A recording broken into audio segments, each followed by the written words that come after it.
jumpa kenalan baru. Hana gadeh yang lenduju sakit uleh badan kaku, masuk kamar ulun laju lonco bantai ku anggap kamu. Awak dah makan ke? Awak dah salad ke?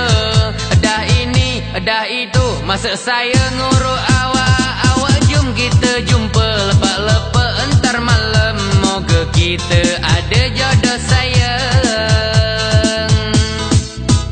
Tak naklah bang, adik takut kat abang, sebab abang apa lawai kira memaksa.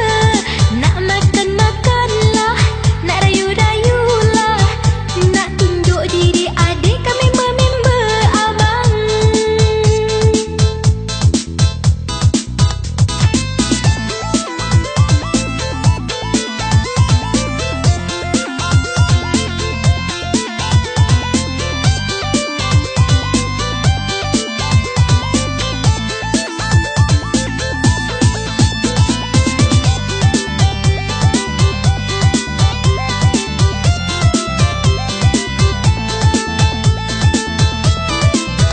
Lenduk dua along dang-dang, terkejut kah dengan klakson. Gara-gara wajulah malam, jadi ku payah derajang. Masih Pablo, pasti reneng, you blow kue, lon blow permen. Loh kereta putuh temeng, habis batuk tengah gerehem.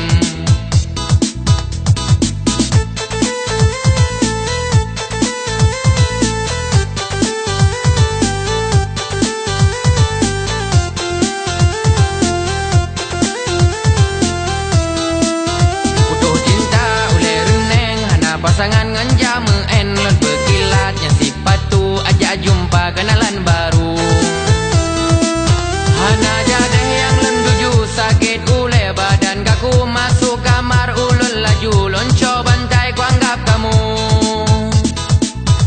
Dah makan awak, ada salad awak, ada ini, dah itu, masa saya nguruk awak. Siapa tu awak? Jantan yang besar, raya panjang kat belakang awak.